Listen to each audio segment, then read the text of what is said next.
అందరూ అల్లెలు చెప్తామా? ఎంతమంది సంతోషంగా ఉన్నారో ఒకసారి తెలియపరచండి మీ సంతోషాన్ని. అందరూ సంతోషంగా ఉన్నారా? అందుకని క్రీస్తునందు ప్రియమైన ప్రియులారా, దేవుని సంఘంలో మనం సంతోషంగా ఉండటము ఎక్కడ కూడా మనకు ఉండదు. ఉంటుందా? అన్నం తింటే మంచి చికెను మటను తింటే ఒక గంటకి తిన్నప్పుడు 4 రుచిగా ఉంటుంది. ప్రత్యేకంగా చికెన్ ఉంది కదా, మటన్ ఉంది కదా. కానీ గంట తర్వాత మనము ఏం చేద్దాము? తిని వెంటనే ఏమొస్తుంది? ఏమొస్తుంది? చేతి నచ్చండి మనకేమొస్తుంది? తిని వెంటనే మంచి రుచి కలిగిన భోజనము చికెను మటను ఆదివారం తిన్నాము, మనకేమొస్తుంది? తిని వెంటనే నిద్ర వస్తుంది. నిద్రపోయిన వెంటనే మళ్ళీ మామూలే. అలాగే డబ్బులు సంతోషాన్ని ఇస్తారు కదా. డబ్బులు శత్రువులనే మనకు ఇంకా ఎక్కువ మంది అవుతారు శత్రువులు. వజ్రాలు ఎక్కుతా ఉన్నారు. వజ్రాలు ఎక్కుతామంటే 10 కోట్ల వజ్రాలు దొరికినాక వీళ్ళకి అక్కడికి వెంటనే అక్కడ కూడా వాళ్ళందరూ కూడా ఎక్కే వాళ్ళందరూ కూడా శత్రువుగా మారిపోయారు. ఎవరో కొంతమంది ఉంటే ఇక్కడ ప్రమాదము ఈ మామూలు ఉద్యోగం కాదు చెప్పింది 10 కోట్ల ఉద్యోగం దొరికింది. వెంటనే నుంచి వెళ్ళిపోవాలి ఆ వ్యాపారి కాడికి వెళ్ళిపోయాడు. అక్కడ చూడండి, అప్పుడు దాకా మామూలు వ్యక్తి పొలం పనిచేసేవాడు ఒక రాత్రికి 10 కోట్లు దేవుడు ఆ వజ్రాలు ఎక్కిన తర్వాత ఇచ్చాడు. కానీ వెంటనే అతను ప్రమాదం వచ్చింది. వెంటనే అతను 10 కోట్ల వజ్రాలు పక్కలో నమ్ముకుంటారా అనుకున్నాను.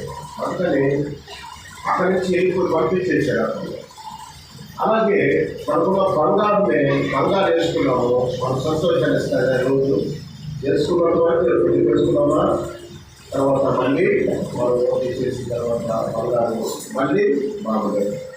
అందుకని క్రీస్తునందు ప్రియమైన ప్రియులారా, దేవుని మందిరంలో మాత్రమే మనకు సంతోషాన్ని ఇస్తుంది. అందుకని డబ్బులో సంతోషపడదు, వజ్ర మాణిక్యాలు సంతోషపడదు, బంగారులో సంతోషపడదు. ఇవన్నీ కూడా చేదు అనుభవాన్ని మనకి ఇస్తారు. నన్ను చూడాలి ఒకసారి మీరందరూ కూడా చేదు అనుభవాన్ని మనకి ఇస్తారు. శత్రువులనే మనకు తెలియపరుస్తుంది. అలాగే చేదు అనుభవాలు మనకు వస్తాయి. అందుకని వస్త్రం వేసుకున్నాము, వస్త్రం ఒక రోజంతా వేసుకుంటే పక్క రోజు వేసుకోగలుగుతామా? చెప్పలేదు, వేసుకోగలుగుతామా?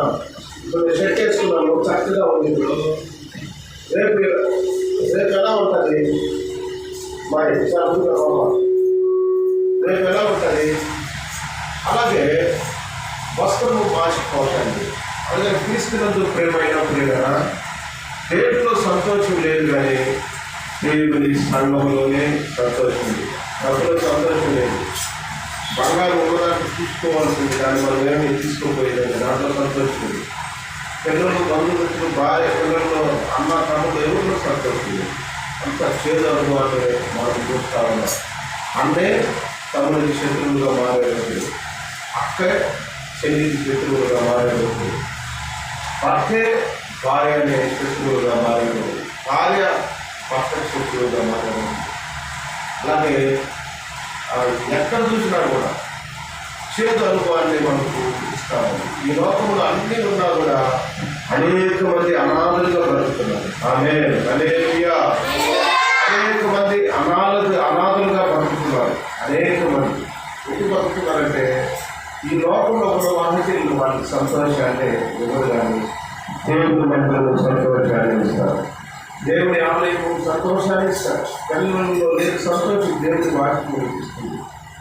అలాగే కుటుంబంలో లేని సమాధానం దేవుడు నీ కుటుంబానికి సమాధానం కలిగిస్తాడు. నీకున్న ప్రతి ఆస్తి పాస్తులు లేని సంతోషము దేవుడి సంఘంలో సంతోషాన్ని. అందుకని క్రీస్తునందు ప్రియమైన ప్రియులారా, దేవుని మందిరంలో ఒక్క దినం కనుక ఎన్ని దినాలు శ్రేష్ఠము?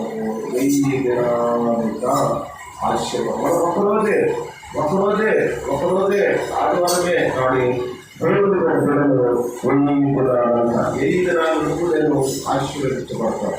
అందుకని దేవుడిలో లేదు మనకు సంతోషము, దేవుని మాటల్లో ఉంది, దేవుని స్పందనలో ఉంది, దేవుడితో మాట్లాడే దాంట్లో ఉంది. అందుకని మనం ఎప్పుడు కూడా దేవుని సమర్థిగా మనం ఉండాలి.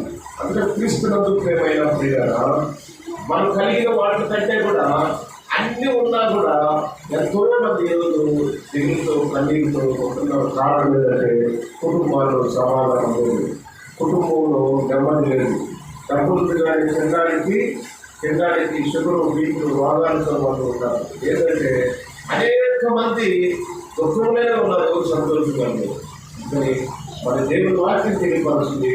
దేవుని సంఘానికి వచ్చినప్పుడు, దేవుని ఆత్మీయులతో ఉన్నప్పుడు, దేవుని పరిశుద్ధితో ఉన్నప్పుడు సంతోషాన్ని కలిగిస్తుంది దేవుని వాక్యము సంఘం. అందుకని మనకు యావత్తు ఎన్ని శ్రమలుగా ఉన్న కాదు, వాటన్నిటి 365 రోజులు మనకు శ్రమలు ఉన్నాయి. కానీ ఒక్కరోజు దేవుడు ఆ శ్రమలన్నీ కూడా మనం తీసేస్తాడు. ఇంకొక సంవత్సరానికి 2 రోజులంట, 2 రోజులమ్మా సంవత్సరానికి కాలం. సంవత్సరానికి ఎన్ని రోజులు? సంవత్సరానికి 12 నెలలు రోజులు, 365 రోజులు. 365 రోజులు రోజు సమస్య అయినా కూడా ఎన్ని ఉన్న దేవుడిని సమస్యలను తీర్చుగాక. మీ సమస్యలన్నిటికీ ముగింపు కాక. మీ దుఃఖ దినమును ఆశీర్వాదంగా మార్చులు కాక. ఆ నెమ్మదిని సమాధానం నీరు కాక. ఈ 365 రోజులు నువ్వు పడ్డ ప్రతి శ్రమ, ప్రతి కన్నీరు దేవుడు తొడుగు కాక. నీ కన్నీరు ఆయన నాట్యంగా మార్చులు కాక. నీ దుఃఖ దినాలు ఆశీర్వాదంగా మారును కాక. ఆమేన్. అందుకని తీసుకున్నట్టు ప్రేమైన ప్రియులారా, అలాగే నేను చెప్పేది ఏంటంటే దేవుని లేఖనాలు మనలో మాట్లాడుతూ ఉన్నాయి. అందుకని మత్తయి సువార్త 11వ అధ్యాయం మత్తయి సువార్త 11వ అధ్యాయము 28వ వచనాన్ని మనం ఒకసారి చూద్దాం. చిన్న చదువు చదవని నేర్చుకోవాలి. మత్తయి సువార్త 11వ అధ్యాయము 28వ వచనం. ప్రయాసపడి ప్రారంభమవుతున్న సమస్త జనులారా, నా ఎద్దకు రండి, మీకు విశ్రాంతిని కలుగు చేయను. ఏంటమ్మా, ఎవరికి రావాలి? మనము విశ్రాంతి రావాలంటే దేవుని వద్దకు రావాలి. ప్రయాసపడి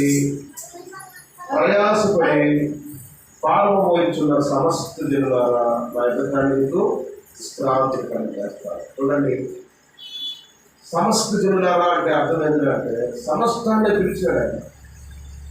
సర్వ సృష్టిలో ఉన్న ప్రజలందరినీ కూడా సృష్టికర్త అయిన దేవుడు ఈ పిలుపుని పిలుస్తూ ఉన్నాడు. సమస్త జనులారా, నా ఎదురు రండి, మీకు విశ్రాంతిని కలుగు చేస్తారు. విశ్రాంతి రావాలంటే ఏడకు రావాలి? దేవుని వద్దకు రావాలి.